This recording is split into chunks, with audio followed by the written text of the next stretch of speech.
quelqu'un lira ton histoire. Et si elle devait être racontée aux générations futures, ressemblera-t-elle à une vraie aventure? Dans chaque homme résonne l'appel du courage. Et la question, la voici. Oseras-tu avancer en eau profonde, hors du rivage? On pense souvent que l'aventure commence ailleurs, dehors. Mais c'est faux. Elle est en toi d'abord. Le courage de dire non. La force de dire oui. La volonté de ne jamais plier quand tout te pousse à renoncer.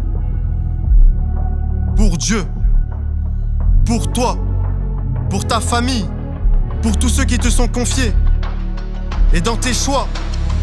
Dans tes combats. Dans tes silences. Est-ce qu'on y trouve la trace de Dieu? De ses pas? Un jour, quelqu'un lira ton histoire. Ton fils, tes frères, ton Dieu. Est-ce qu'ils y verront un homme qui restait assis ou un homme qui a conquis? Lève-toi, sois un homme. Il y a plus à vivre.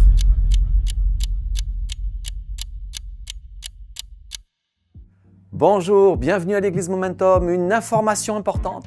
Tout d'abord, pour les hommes, il y aura une conférence le 8 novembre. Il y a plus à vivre et je vous invite à vous y inscrire. Vous pouvez cliquer sur le lien ci-dessous et vous serez directement sur la page d'accueil. Ça arrive une fois par an et ça va être un moment magnifique.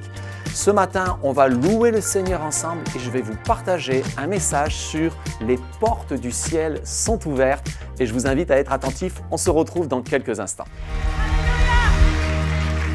Bonjour à tous, bienvenue à l'église Momentum. Bonjour à ceux qui nous rejoignent en ligne ce matin. Nous allons célébrer la bonté de Dieu. Amen. Nous allons dire combien de fois il est fort, combien de fois il est puissant. Amen. On y va ensemble. Et 1, 2, 3,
dire combien de fois Jésus est bon. Oh, tu es bon.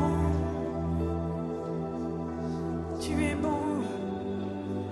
Tu es merveilleux, Seigneur. Oh, tu es merveilleux, Jésus. Ce matin, nous voulons te louer, t'adorer. Dire combien de fois tu es merveilleux. Tu es digne de louange, digne d'hommage, digne de toute gloire. Alors ce matin, Église, de tout notre cœur, chantons couronné. Alléluia, Jésus. Couronné,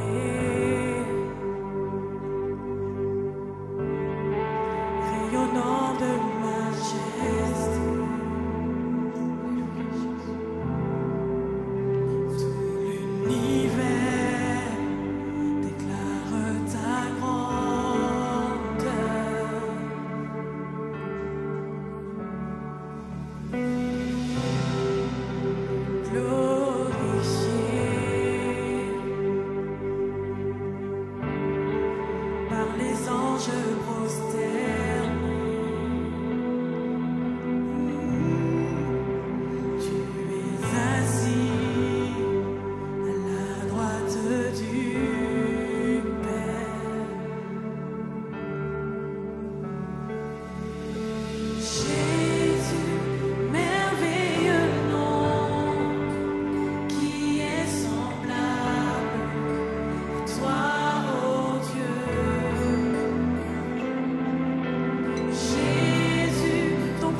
Amen, Seigneur, merci pour ta présence, Seigneur Jésus. Merci pour la croix, le prix payé pour moi. Merci, Seigneur, parce que j'ai de la valeur à tes yeux. Encore ce matin, je veux déposer, Seigneur mon Dieu, à la croix, à tes pieds, tous mes fardeaux. Tu me connais vraiment, Seigneur. Tu sais ce que j'ai dans mon cœur. Tu sais par quoi je traverse. Par quoi je traverse, Seigneur. Et je te demande, Seigneur, de prendre mes fardeaux. Je te les donne. On va chanter ensemble, les amis. À la croix, je me prosterne. Où ton sang, le sang précieux de Jésus coula pour nous pardonner, pour récupérer nos fardeaux, pour nous décharger. Alléluia.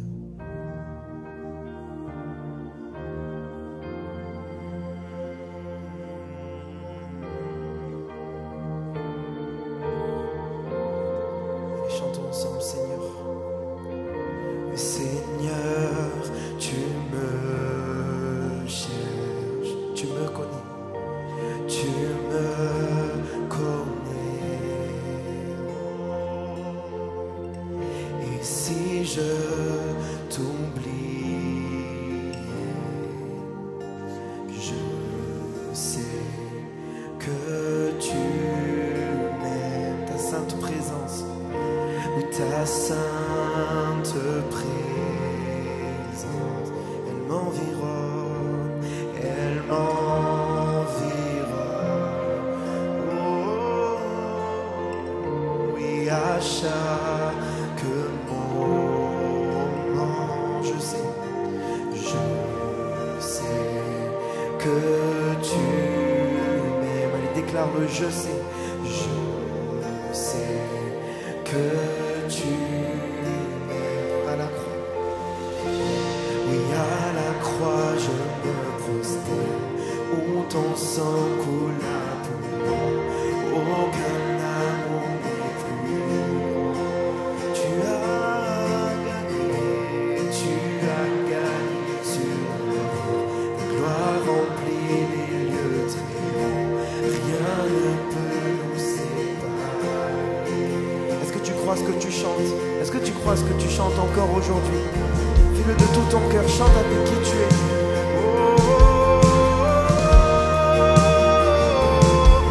Tu marches, Seigneur. Oui, tu marches devant moi. Oui, tu gardes mes pas. Ta main me soutient. Je sais que tu m'aimes. Je sais que tu m'aimes. À la croix, chante-le. À la croix, je me prosterne, où ton sang coula pour moi. Aucun amour n'est plus grand. Tu as gagné sur la mort. Ta gloire remplit les lieux très hauts. Rien ne peut. Allez, chantons ensemble. À la croix, je me prosterne, où ton sang coula pour moi. Aucun amour n'est plus grand. Tu as gagné sur la mort. Ta gloire remplit les lieux très hauts. Rien ne peut séparer. Tu déchires le voile. Tu traces un chemin. Car tu as chanté tout accompli. Tu déchires le voile. Tu traces un chemin. Car tu as tout accompli.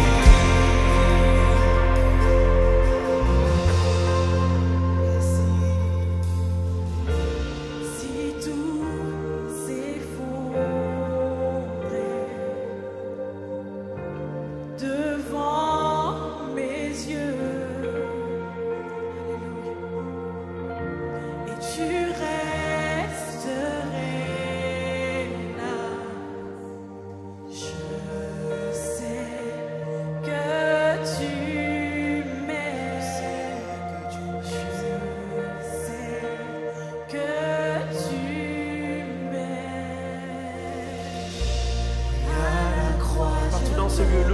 vers Jésus. Où ton sang coula, et aucun amour n'est plus grand. Tu as gagné, Seigneur. Tu as gagné sur la mort, ta gloire remplit les degrés. Rien ne peut nous séparer.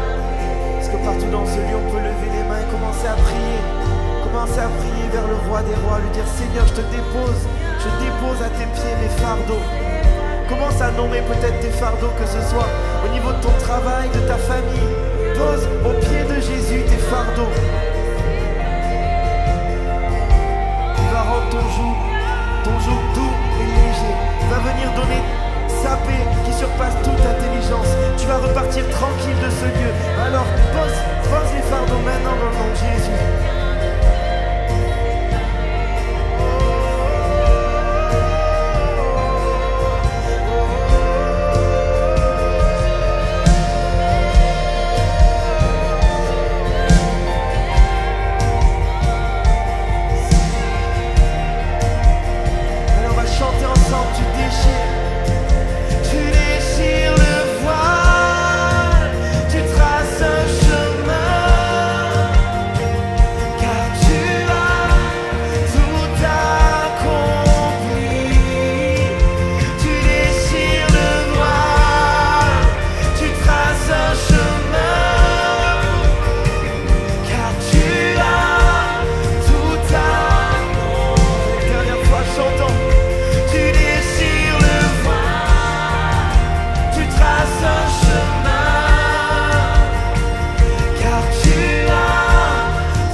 Acclamez Dieu pour qui il est, pour ce qu'il fait dans nos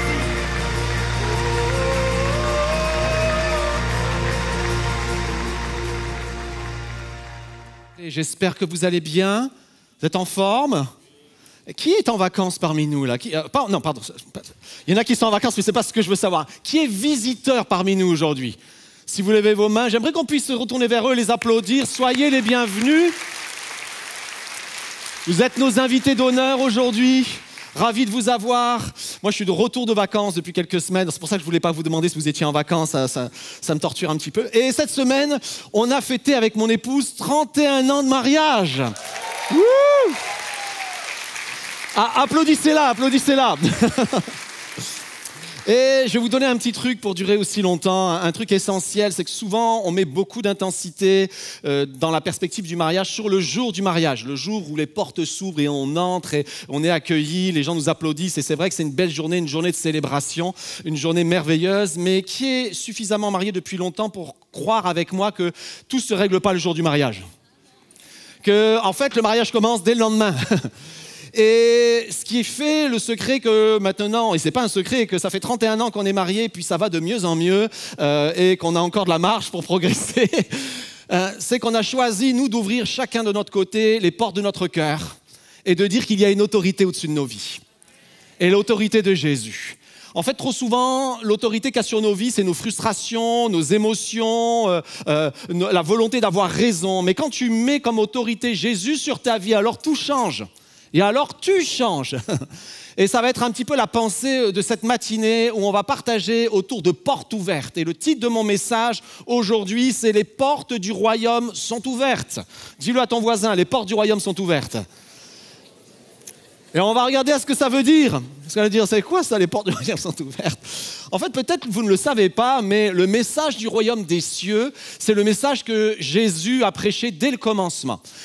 Et avant Jésus, qui prêchait ce message, il y avait un autre homme qui s'appelle Jean-Baptiste et qui lui-même prêchait le même message. Il prêchait en fait en disant « Repentez-vous », c'est-à-dire changer de mentalité, changer de raisonnement, et en parlant de transformation de cœur et tout le reste. « Repentez-vous, car le royaume des cieux est proche ». Et quand Jean-Baptiste va être emprisonné, Jésus va arriver dans son ministère en prêchant « Repentez-vous, car le royaume des cieux est proche ». Prédication super courte, hein.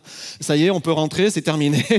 Et il prêchait cela. 9 mots, repentez-vous car le royaume des cieux est proche. Et on va voir que Jésus, alors qu'il va parler de ce royaume, va créer avec Jean-Baptiste comme une attente dans les cœurs.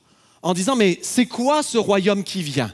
C'est quoi ce royaume dont les portes s'ouvrent sur ma vie? Ça veut dire quoi ce royaume qui est en train de venir? Et Jésus va parler de ce royaume et il va entrer dans un temps, et on va regarder cela, où il va comme proclamer la naissance d'un royaume. Et ce message qui va proclamer la naissance de ce royaume, on va le regarder dans quelques instants, ça s'appelle le sermon sur la montagne et plus précisément les béatitudes. Mais avant d'arriver à cela, on est dans un contexte un petit peu particulier et on le lit ensemble. Matthieu chapitre 4, verset 23. Jésus parcourait toute la Galilée. Il enseignait dans les synagogues. Il proclamait quoi? La bonne nouvelle du royaume. Et guérissait toute maladie et toute infirmité parmi le peuple. Sa réputation gagna toute la Syrie. On lui a mené tous ceux qui souffraient de maladies et de diverses douleurs, de divers genres. Des démoniaques, des épileptiques, des paralysés. Il les guérissait. De grandes foules le suivirent, venues de Galilée, de la Décapole, de Jérusalem, de la Judée et même de l'autre côté du Jourdain.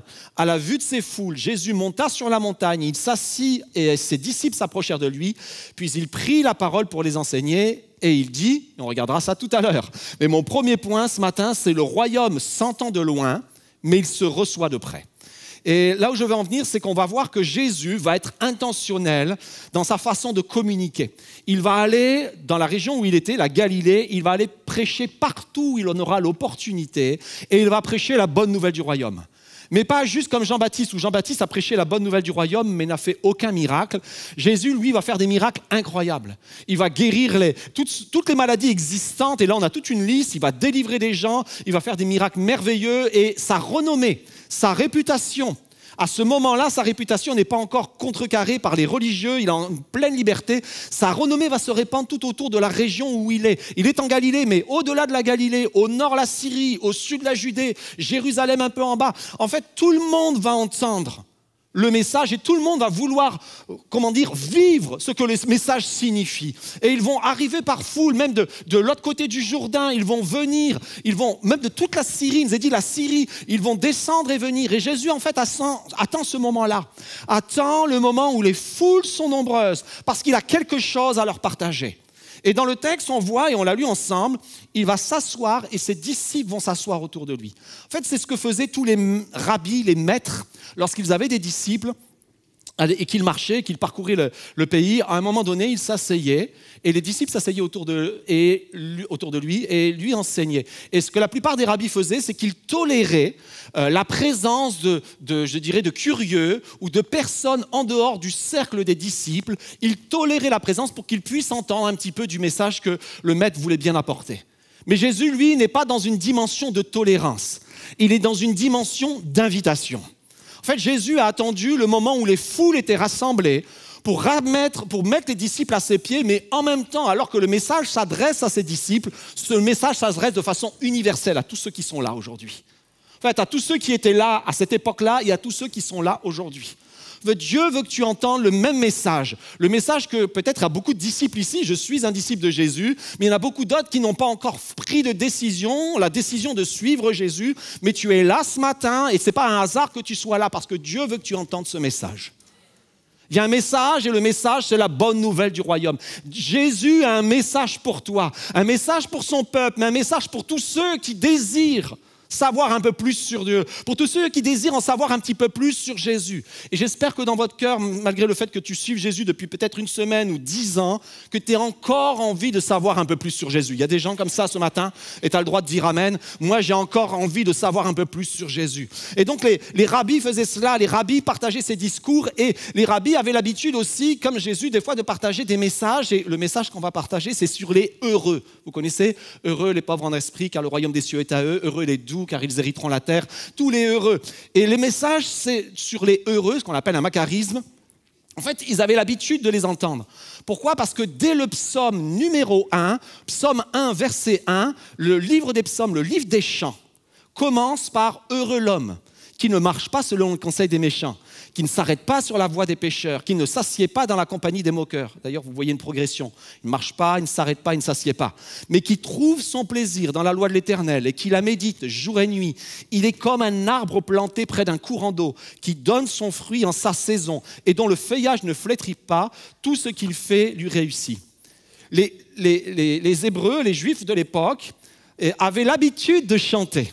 Et ils avaient l'habitude de chanter leur recueil de chants, ce n'était pas Dan Luyten à l'époque, c'était les psaumes, c'était David qui chantait, et il chantait les psaumes, et il chantait ce chant, le premier recueil, c'était heureux. Et lorsqu'on cherche tous les heureux dans l'Ancien Testament, la plus grande majorité, plus de la moitié des heureux étaient dans les psaumes. Les psaumes annonçaient le bonheur aux hommes et aux femmes qui désiraient suivre Dieu. Et on le chantait, donc ce n'était pas juste quelque chose qu'on le savait, quelque chose qu'on lisait, mais quelque chose qu'on proclamait sur les vies. Et ils avaient l'habitude de le chanter, donc ils le chantent dans le psaume 1, et il est merveilleux, mais ils le chantaient dans tous les autres psaumes. Et voici les autres psaumes. Heureux tous ceux qui se confient en lui, j'en ai pris quelques exemples. Heureux l'homme qui cherche en lui son refuge, il est parlé de Dieu. Heureux l'homme qui place en l'Éternel sa confiance. Heureux ceux qui gardent ses préceptes. Heureux ceux qui s'intéressent aux pauvres. En fait, toute une série de choses où on chantait qui nous annonçaient le bonheur, qui nous annonçaient une vie dans la joie. Et je ne sais pas vous, mais moi j'ai envie de vivre une vie heureuse. J'ai envie d'avoir une vie qui a un sens et qui satisfait mon âme et mon cœur. Et Dieu veut cette vie pour chacun d'entre nous. Et à cette époque-là, en fait, il le chantait et il comprenait, en le chantant, que mes décisions personnelles ont un impact à l'intérieur de ma vie. Quand je choisis de suivre Dieu, quand je choisis de plonger mes regards dans sa loi, dans sa parole, dans ce qu'il m'a communiqué, ça a un impact sur ma vie. Ça va me rendre heureux, ça va faire quelque chose d'extraordinaire en moi. Et ils avaient l'habitude, ils le chantaient, ils le proclamaient. Et c'est ce que Dieu veut que pour toi dans ta vie aujourd'hui. Il veut que tu saches qu'alors que tu plonges ton regard dans les Écritures, alors que tu cherches Dieu, quelque chose va se passer pour toi. Il va y avoir quelque chose de merveilleux que Dieu a préparé pour toi. Il a préparé un plan extraordinaire. Il a préparé te réconcilier avec lui. Il a préparé te reconnecter avec lui. te reconnecter à ce que tu as été depuis toute éternité, ce que Dieu avait comme plan sur ta propre vie, sur ton propre cœur. Et les gens avaient l'habitude de chanter, ils comprenaient que si je fais ça, si j'obéis à la loi, alors je vais vivre une vie heureuse. Et récemment, juste cette semaine, j'écoutais une vidéo qui m'a profondément touché, et c'était une vidéo qui récapitulait en fait une histoire qui date du 19e siècle. Et ça nous est parlé en fait d'un aumônier en prison.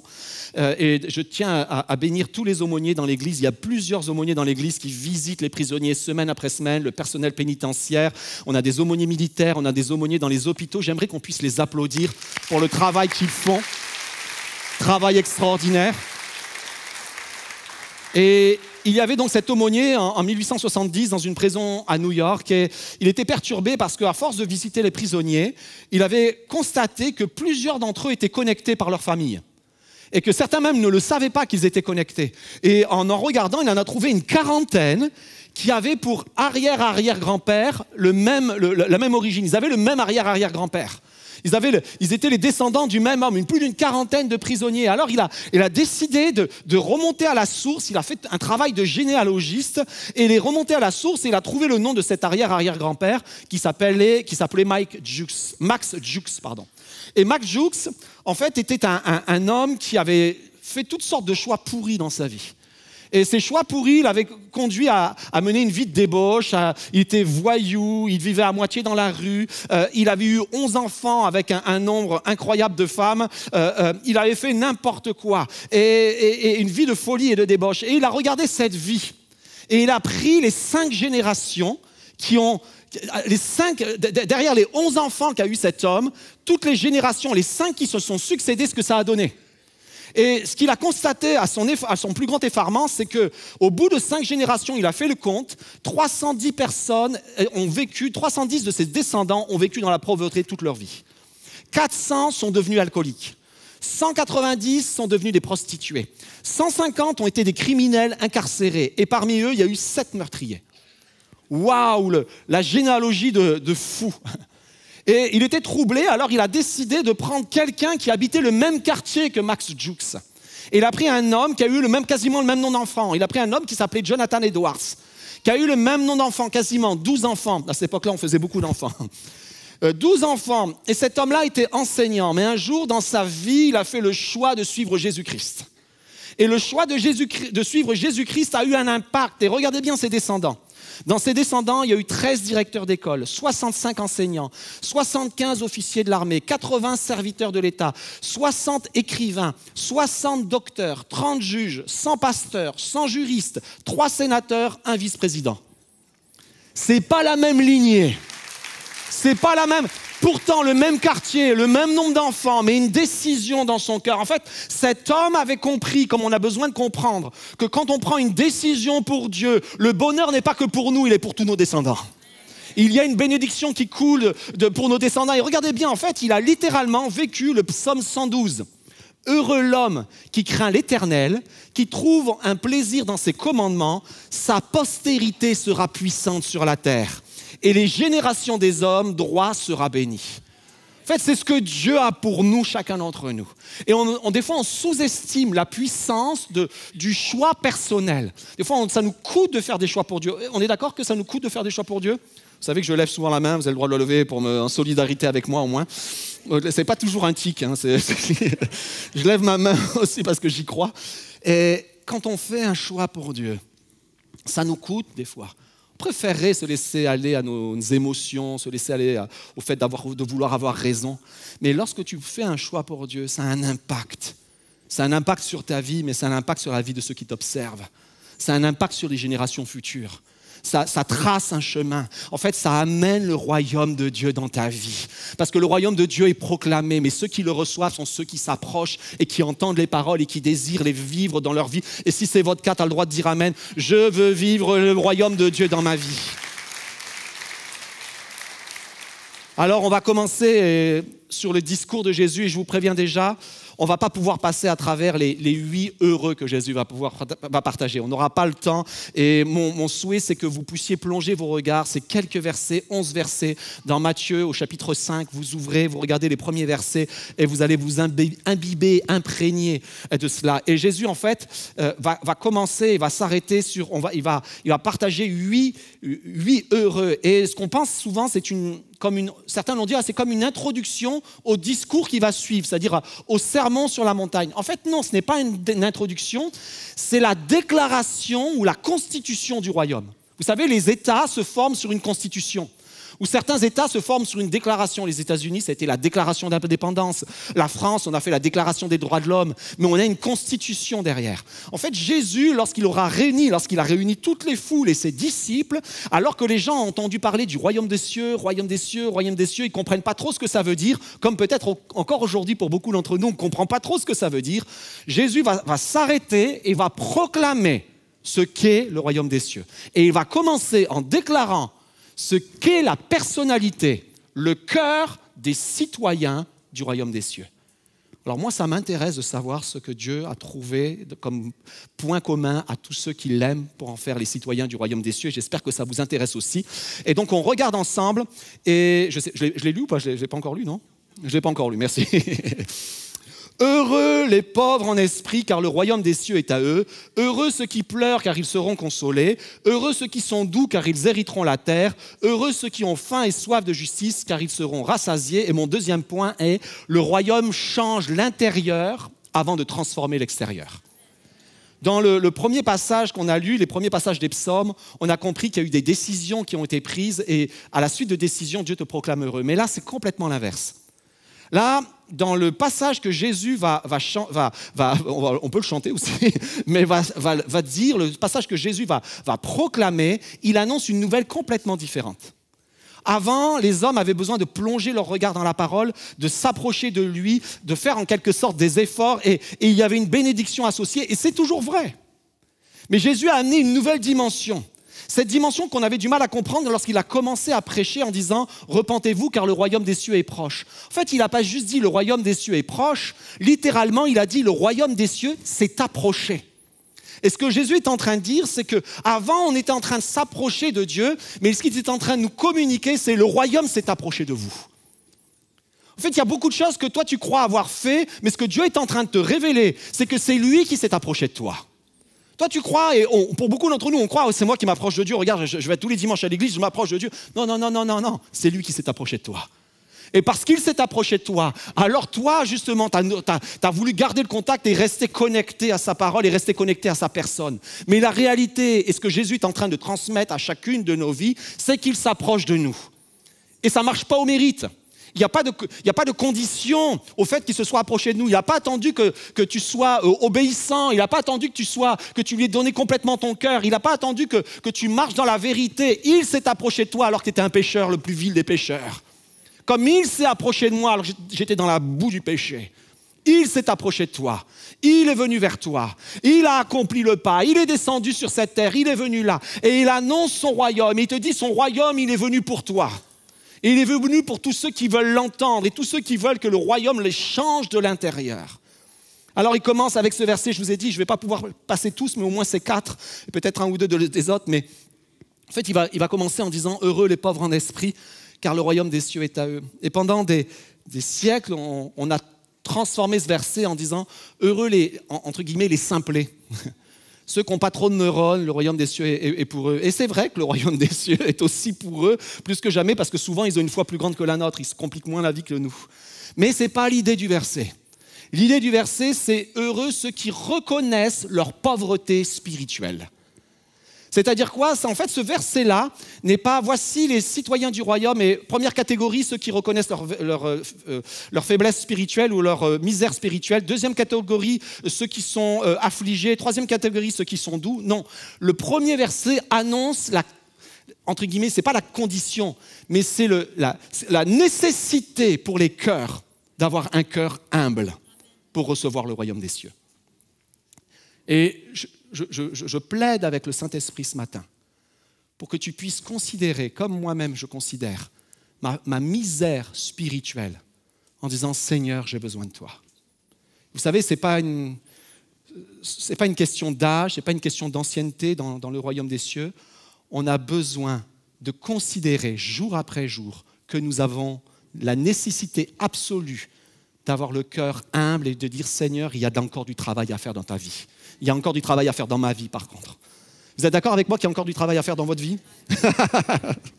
Pas juste dans la mienne, vous êtes d'accord avec moi qu'il y a du travail à faire dans la mienne, mais aussi dans chacune de nos vies. En fait, il y a du travail à faire. Et à partir du moment où tu entres dans une sphère d'humilité en disant « Oui, Seigneur, j'ai besoin de toi », alors le royaume des cieux est pour toi. Il ne dit pas « il sera pour toi ». Il dit « le royaume des cieux est à eux ». C'est conjugué au présent. Et Dieu déclare « tu es heureux ». Et le heureux que Jésus déclare n'est pas un heureux d'émotion, n'est pas un heureux « ah, je me sens bien aujourd'hui, alors je suis heureux ». Non, non. C'est un état que Dieu déclare. Ça ne dépend pas de tes émotions. Ça ne dépend pas des circonstances de la journée. C'est une déclaration céleste sur ta vie parce que tu as décidé de dire que tu as besoin de Dieu. Alors Dieu déclare « tu es heureux » parce que j'ai un programme pour toi. Parce que j'ai un projet pour toi. Et si tu es comme cette foule avide d'entendre sa parole, alors Dieu a un programme pour toi. Et je continue le programme. Heureux ceux qui pleurent, car ils seront consolés. Déjà, ça commence un peu bizarrement. Heureux ceux qui pleurent. On est d'accord que quand tu pleures, c'est parce que tu es malheureux. Mais là, il dit heureux pour ceux qui pleurent. Et il ne parle pas du moment présent, tu sois heureux de te lamenter. Non, non, tu n'es pas heureux quand tu te lamentes. Mais il y a une promesse pour tous ceux qui ont le cœur humble et qui désirent connaître davantage et être transformés davantage par le royaume des cieux, en apprendre plus sur leur vie et de laisser le Saint-Esprit agir dans leur cœur. Eh bien, l'œuvre du Saint-Esprit, c'est aussi une œuvre de consolation. Et alors que tu pleures dans ta vie en ce moment, tu as besoin aussi de te positionner en tant qu'individu et te dire « Seigneur, j'ai besoin de toi ». Et l'œuvre du Saint-Esprit, ça va être une œuvre merveilleuse parce que Jésus, le premier nom qu'il a donné au Saint-Esprit, c'est le consolateur. Et la première œuvre du Saint-Esprit pour ta vie, c'est la consolation. Alors je ne sais pas par quoi tu passes, mais le Saint-Esprit le sait. Et le Saint-Esprit, sa présence te dit, si je me tiens à tes côtés, je vais apporter la consolation sur ta vie. Il y a une consolation pour toi de la part de Dieu. Il y a une consolation pour toi de la part de Jésus-Christ. Et je continue, heureux ceux qui sont doux, car ils hériteront la terre. Et ça fait référence au psaume 37, où le psaume 37, il nous est dit, les doux recevront la terre en héritage. Et on a souvent pensé que les doux, c'était ceux qui n'osaient jamais dire non, qui se prenaient jamais la tête ou quoi que ce soit. Et ce n'est pas du tout ça. Dans le psaume 37, il nous donne la définition des doux. Voici les doux. Ceux qui restent, psaume 37, ceux qui restent calmes devant le Seigneur et l'attendent avec patience. Waouh! En fait, les quatre premiers versets, les 4 premières dimensions du heureux ont un rapport avec Dieu, avec la relation avec Dieu. Et le doux, c'est la personne qui va accepter que le scénario de Dieu, ce n'est pas son scénario. Il va rester calme devant Dieu.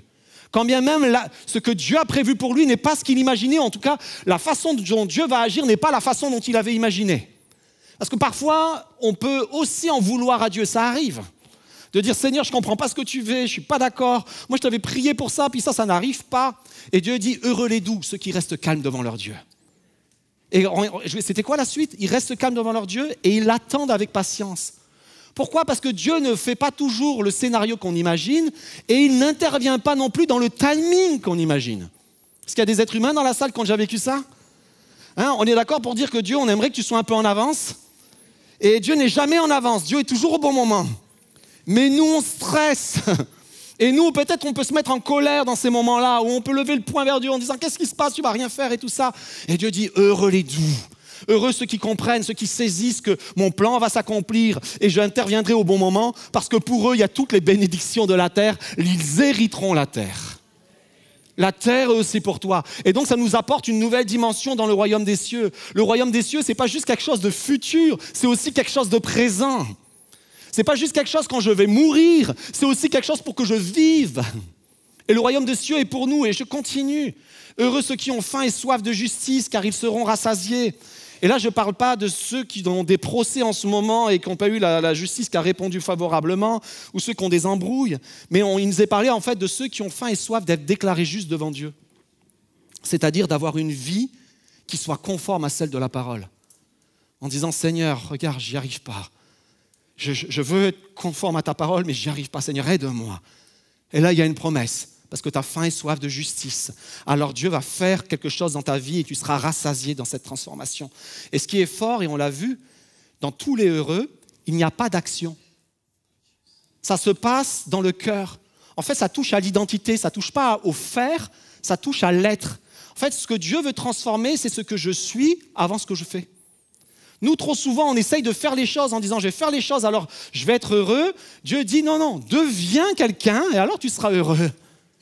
Deviens ce que tu es appelé à devenir, ne fais pas ce que tu es appelé à faire. Deviens ce que tu es appelé à devenir, alors tu vas faire ce que tu es appelé à faire. Et pour beaucoup, on est comme ça, si j'ai une maison, alors je serai heureux. Si j'achète la dernière voiture, alors je serai heureux. Ça, c'est pour les gars. Si je vais rendre service, alors les gens parleront bien de moi et je serai heureux. Si je publie les plus belles photos, alors les gens verront combien ma vie est heureuse. Qui est d'accord pour dire que lorsqu'on publie des photos, c'est les meilleures photos qu'on publie? Ce n'est pas les photos avant, ce n'est pas les photos après. Nous, avec mon épouse, on a toute une série de photos qu'on prenait avec nos enfants et qu'on envoyait à l'époque un peu partout pour souhaiter la bonne année, les meilleurs vœux. Et quand on voit les photos, on voit la scène, elle est merveilleuse. Les enfants sont souriants, mon épouse est souriante, on est souriant. Mais la réalité, c'est que 30 secondes avant, c'était l'apocalypse sur Terre. Parce qu'il y en avait toujours un qui ne voulait pas prendre la photo, qui s'échappait. L'autre, il râlait. L'autre, il n'était pas patient. Il fallait lui donner un gâteau pour essayer de trouver un sourire. C'était chaotique.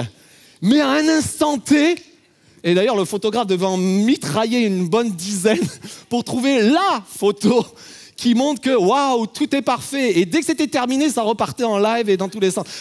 Il n'y a que nous ou c'est vous aussi, hein? Ouais. Ross, c'était le cas aussi? Ah ouais, merci, tu me rassures. Et trop souvent, on montre des choses, on veut montrer, on veut prouver, on veut posséder, on veut avoir pour dire on est heureux. Mais la Bible te dit que ce n'est pas comme ça que ça fonctionne. La Bible te dit, non pas fais, alors tu seras, mais sois, et alors tu feras. Deviens, alors tu feras les choses. Il faut que tu inverses, il faut qu'on inverse notre façon de penser. Et je veux penser à tous les étudiants et à tous ceux qui étudient ou qui ont étudié, qui ont eu parfois des notes qui n'étaient pas extraordinaires. Mais la note, elle ne doit pas te donner ta valeur à toi. Trop souvent, on se fie à ce que j'ai eu. Voici ce que j'ai eu, ma note, elle est misérable. Non, non, non, c'est pas ça qui compte. Et même aux yeux de Dieu, c'est pas ça qui compte. Et Dieu veut te dire que c'est pas ça qui compte sur ta vie. En fait, ce qui compte, c'est est-ce que tu as soif d'apprendre? Est-ce que tu as envie d'apprendre? Est-ce que tu pas juste envie d'apprendre pour ne pas échouer, mais envie d'apprendre tout court? Alors, si tu as envie d'apprendre, il va changer ton rapport aux études. Et je ne vous dis pas que c'est un secret pour faire de bonnes études, mais quoi qu'il arrive, tu n'échoueras pas parce que tu auras appris. Et tu feras le meilleur de ce que tu peux, le meilleur de ce que tu aspires, et Dieu va trouver un chemin pour toi au milieu de tout ça. Mais non pas un chemin dans lequel tu vis dans la crainte d'avoir de mauvaises notes, mais un chemin où tu vis dans la joie d'apprendre quelque chose. Ça change la perspective. Je pensais à tous les célibataires, jeunes et vieux, qui cherchent quelqu'un dans leur vie, et pour souvent, on cherche quelqu'un en pensant à qu'est-ce que la personne peut m'apporter. Et si tu prends cette perspective-là, tu te trompes.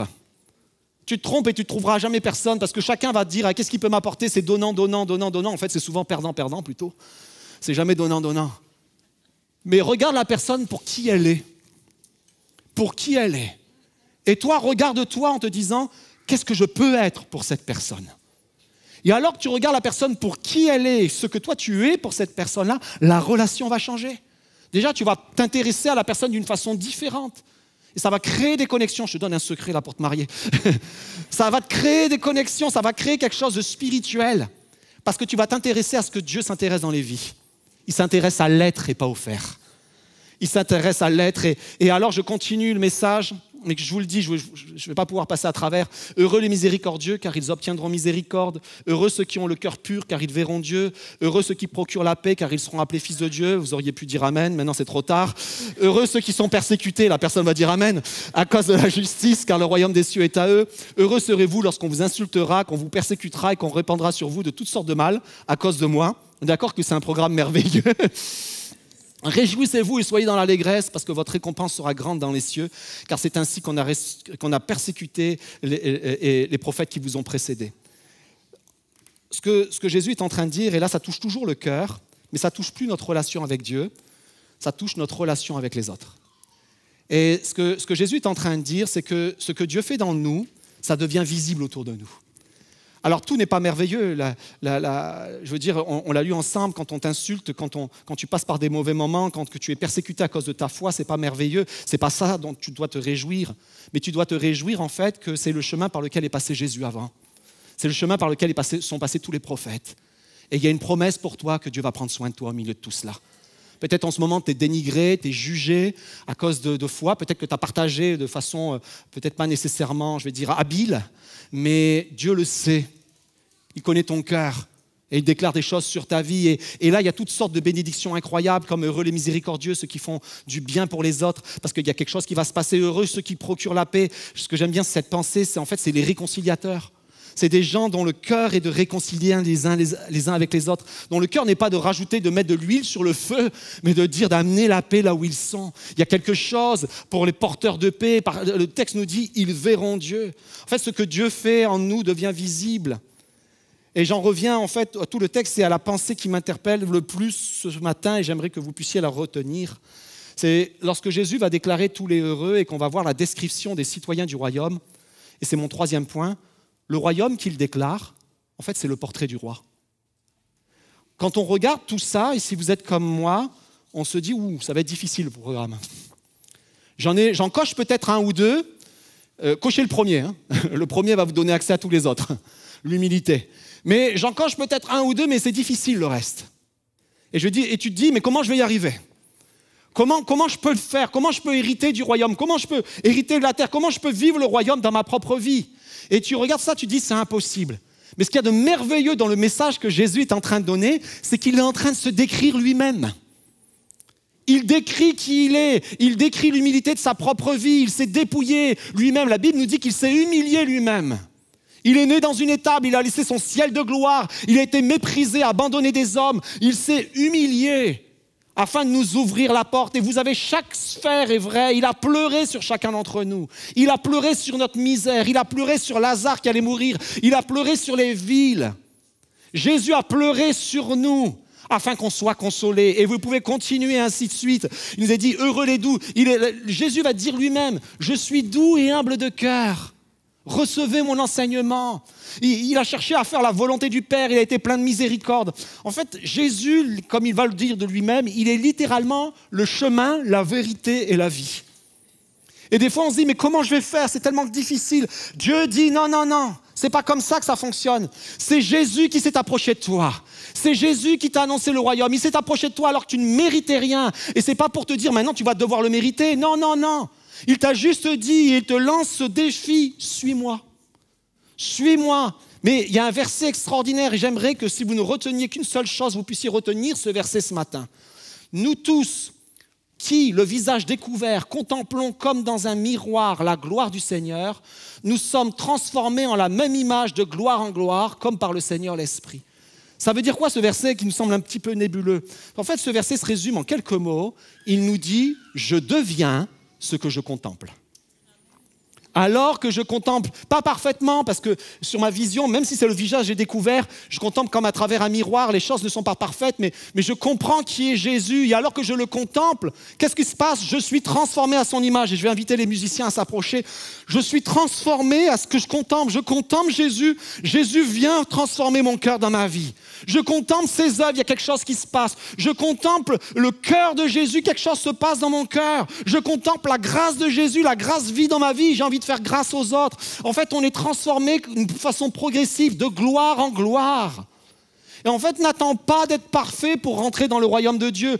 Attends juste, choisis d'être humble et passe le pas et de dire, je vais te suivre, Jésus. Jésus s'est tenu devant les hommes. Il a dit, le royaume de Dieu, c'est mon portrait. Et alors que tu me contemples, alors que tu fixes les yeux sur moi, tu vas être transformé à mon image. Tu as peut-être tout essayé, par ta volonté, par tes forces, par ton intellect, de comprendre, de chercher, et tu as échoué. Et tu as été frustré parce que tu n'avançais pas. Maintenant, Jésus te dit, tu vas fonctionner de façon différente. Tu vas me regarder, tu vas me louer, tu vas m'adorer. Tu vas voir comment je gis, alors tu vas être à mon image. C'est ce que Jésus a préparé pour toi. Alors j'aimerais qu'on puisse se lever ensemble ce matin, qu'on puisse se lever, baisser nos têtes, fermer nos yeux. On va avoir un temps de prière. Et on va chanter un chant qui nous dit « Je ne peux rien sans ta présence ». En fait, je ne peux rien sans toi, Seigneur. Et c'est la conclusion, toute la conclusion de ce message, c'est que sans Jésus, on ne peut rien. On peut faire toutes sortes d'efforts, toutes sortes de sacrifices, mais ça ne changera rien. Le plus grand des efforts, c'est Christ qui l'a fait. L'effort suprême, c'est lui qui l'a fait pour nous. Et il l'a fait afin que tu puisses, afin de t'ouvrir les portes du ciel et que tu entres et que tu sois transformé en contemplant son image. Ça peut sembler être un raccourci, ça peut sembler être anodin. Non, non, non, c'est pas anodin. Parce que tu le sais bien, ce que tu as contemplé dans le monde, tu l'es devenu. Quand tu as envié les autres, tu es devenu un envieux comme les autres. Il y a tellement de choses que tu as contemplées dans ce monde et c'est venu dans ta vie, tu en es devenu esclave. Mais Dieu te dit maintenant, tes regards doivent s'orienter différemment. Tes regards doivent être tournés vers moi. Et alors que tes regards sont tournés vers Jésus, il y a une œuvre qui va se faire. L'œuvre du Saint-Esprit va se faire. Le Saint-Esprit va commencer à te convaincre de péché, de justice et de jugement. Et c'est valable non pas juste pour celui qui n'a jamais donné son cœur au Seigneur, mais c'est valable aussi pour celui qui rentre pour la première fois dans ce lieu, comme pour celui qui a 10 ans, 20 ans, 30 ans de vie chrétienne. Parce que nous sommes appelés à être transformés de gloire en gloire. J'ai vécu une première gloire qui se passe dans ma vie, mais je vais en vivre une seconde. Et j'en ai vécu une seconde, mais je vais en vivre une troisième. Et dans le royaume des cieux, il y a des gloires préparées pour toi. Il y a des choses glorieuses préparées pour toi. Alors si tu te sens concerné, si tu as besoin, et je crois qu'on a tous besoin, si tu as compris le message, tu as compris que tu en avais besoin. Et si tu as besoin, mais je ne peux pas lever ta main à ma place, enfin, vous avez compris, je ne peux pas lever votre main. Mais toi, tu peux le faire. Comme les foules qui ont parcouru des kilomètres et des kilomètres pour se retrouver au pied de Jésus et pour déclarer par leur démarche, Jésus, on a besoin de toi. J'aimerais que tu puisses lever ta main dans ce lieu. En la levant, tu la lèves face à Jésus. Tu la lèves face aux portes du royaume des cieux qui se sont ouvertes. Et tu dis, je veux entrer dans ce royaume. Je veux que ce royaume soit une réalité dans ma vie. Peut-être tu as laissé le royaume pendant un certain temps. Et tu as besoin de repositionner le royaume comme au centre de ta vie à nouveau aujourd'hui. Et si c'est ton cas, alors que les yeux sont fermés, les têtes sont baissées, on n'est pas là en train de s'observer l'un l'autre, tu n'es pas là en train de donner ton coup de coude à ton voisin en disant « t'en as besoin », c'est toi qui en as besoin. C'est toi qui en as besoin. Tu en as besoin. Le Saint-Esprit a voulu que tu sois là ce matin parce que tu en as besoin. Alléluia. Et tous ceux qui en ont besoin, vous puissiez le dire avec moi et ceux qui sont en ligne puissent le dire avec moi. Seigneur, j'ai plus que jamais besoin de toi. Besoin de toi, j'ai besoin de toi, Seigneur. Dites avec moi, Amen, qu'il en soit ainsi. Et on chante ensemble. Je vais laisser toute l'équipe de louanges nous conduire dans un temps d'adoration et de dépendance à notre roi des rois. Alléluia.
Je vais juste prendre un instant. Alors que j'étais à l'arrière, je sentais qu'il y avait un fardeau sur plusieurs d'entre vous.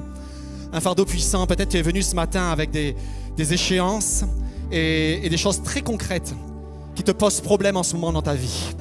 Tu as besoin d'un miracle de la part du Seigneur. Et le message que tu as entendu ce matin, tu as l'impression que ce n'est pas la réponse que tu attendais. Parce que toi, ta réponse, c'est un miracle.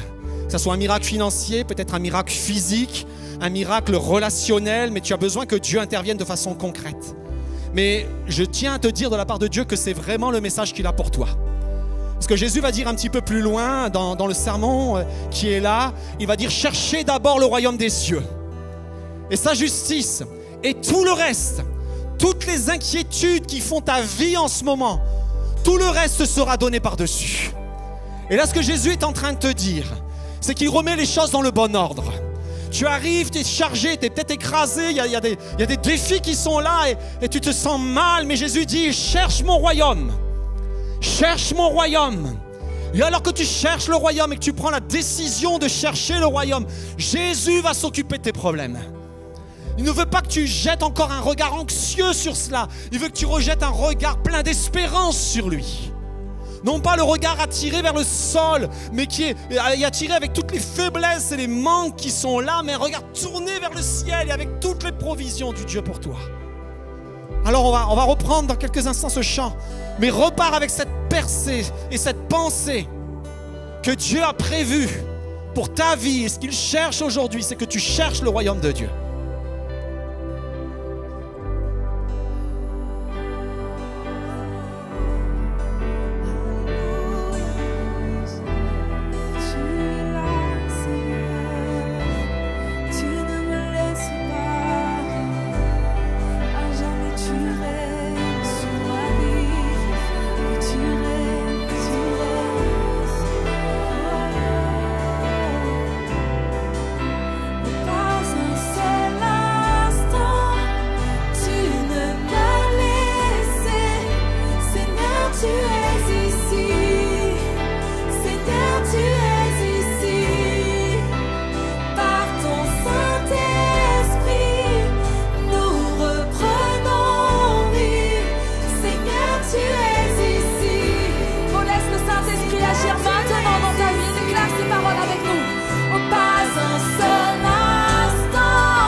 Mon seul besoin, c'est plus de toi. Viens me trouver dans ce lieu. Dis-lui, je ne peux rien une dernière fois. Je ne peux rien sans ta présence. Viens me trouver dans ce lieu. Mon seul besoin,